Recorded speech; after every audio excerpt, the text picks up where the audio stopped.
अमन colony की तंग गलियों में फातिमा बीबी रहती थी। लगभग 55-60 साल की एक विधवा। उनका घर छोटा था और आमदनी उससे भी छोटी। वे पड़ोसियों के कपड़े सिलकर और कभी कभी अगरबत्ती बनाकर अपना गुजारा करती थी। जिंदगी ने उन्हें आराम नहीं बल्कि सहनशीलता सिखाई थी। रमजान वह महीना था जिसका फातिमा खास इंतजार करती थी। इसलिए नहीं कि उनके पास बहुत कुछ था, बल्कि इसलिए कि वे मानती थी जो थोड़ा भी है उसे बांटा जा सकता है। हर सुबह सहरी के बाद फातिमा एक छोटी कटोरी शेल्फ पर रखती। उसमें वे एक मुट्ठी चावल, एक चम्मच दाल या थोड़ा सा आटा डाल देती, जो भी उस दिन बचा पाती। रमजान के बीच तक वह कटोरी एक टोकरे में बदल गई। पड़ोसियों ने यह देखा लेकिन कुछ नहीं कहा। 15वें दिन फातिमा उस टोकरे को लेकर कॉलोनी में निकली। वे एक झोपड़ी के सामने रुकी, जहाँ लक्ष्मी नाम की एक गैर मुस्लिम महिला अपने 3 बच्चों के साथ रहती थी। लक्ष्मी खेतों में काम करती और अक्सर सूजे हुए पैरों और खाली जेब के साथ घर लौटती थी। फातिमा ने टोकरे का आधा हिस्सा उसके दरवाजे पर रख दिया।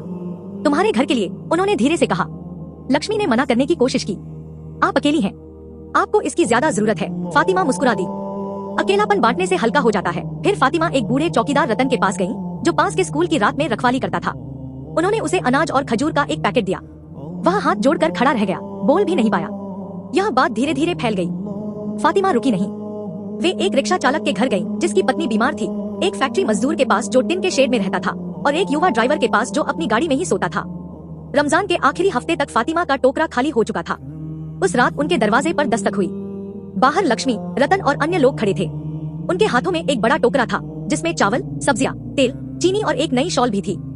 लक्ष्मी ने कहा, आपने तब दिया जब आपके पास कुछ नहीं था, अब हमें देने दीजिए। फातिमा की आंखें नम हो गईं। ईद की सुबह उन्होंने सिर्फ अपने लिए नहीं, बल्कि कई लोगों के लिए खाना बनाया। उनका छोटा सा घर आवाजों, हंसी और दुआओं से गूंज उठा। उन्हें तब एहसास हुआ, उनका टोकरा कभी खाली था ही नहीं। नैतिक शिक्षा।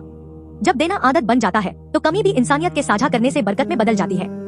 कहानी पसंद आई तो अभी सब्सक्राइब करें और ऐसी ही शानदार कहानियों के लिए कमेंट करना न भूलें। धन्यवाद दोस्तों।